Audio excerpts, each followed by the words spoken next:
Disney's Bedtime Favorites, Cinderella, Bedtime for Gus. Cinderella looked out her bedroom window as the sun was setting over the horizon. The sky was golden and orange. In the distance, the clock in the tower of the castle read 8 o'clock. Cinderella leaned over and tapped gently on the walls of her attic room. "Bedtime, everyone!" she called. Jacques, Susie, Gus, and the other mice hurried out of their mouse hole. Cinderella did all the household chores in her wicked stepmother's house. She never had time for fun, so the birds and mice were her only friends. "Bedtime already?" Jacques cried. "Bedtime," Gus said. Gus was Cinderella's newest mouse friend. She had just rescued him from a trap that morning.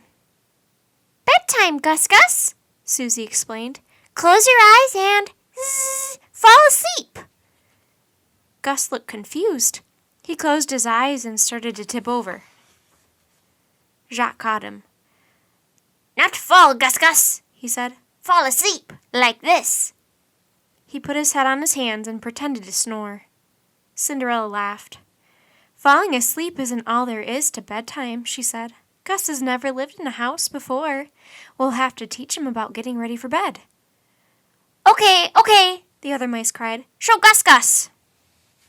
"First," Cinderella said, "you have to put on your pajamas." She went to her dresser and pulled out a tiny pair of striped pajamas for Gus. "Here, try these on." Soon all the mice were in their pajamas. Gus even wore a pair of cozy slippers. "That's better," Cinderella declared. "Pajamas are much more comfortable for sleeping than regular clothes." Gus nodded. Gus loves pajamas," he exclaimed. Gus wears pajamas all the time." Cinderella smiled. "I'm glad you like your pajamas, Gus, but they are only for while you're sleeping." The mouse nodded. "Now sleep, Cinderella," another mouse cried. Cinderella smiled. "Not quite yet," she said to the young mouse.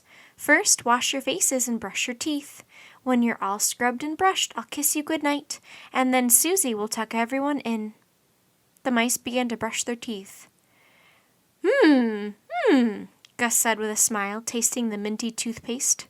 The other mice giggled and finished up. Gus watched carefully, and before too long, he was done too. "To tuck in?" Gus asked. Jacques pulled him toward the wash basin. "Not yet, Gus," he said. He handed him some soap. Gus watched as the other mice washed their faces with tiny cloths and patted themselves dry with old rags. Then he did the same. When the mice were all neat and clean, Cinderella kissed them good night. "It's time for everyone to go to sleep." "Follow me," Jacques told Gus. He ran over to his little bed and hopped in. Then he pointed to the bed next to him. "That's your bed," he said. Gus grinned and got under the covers. Susie tucked in each of the mice. "Story, Cinderella?" the mice cried. "Story!" Cinderella smiled. "All right," she said.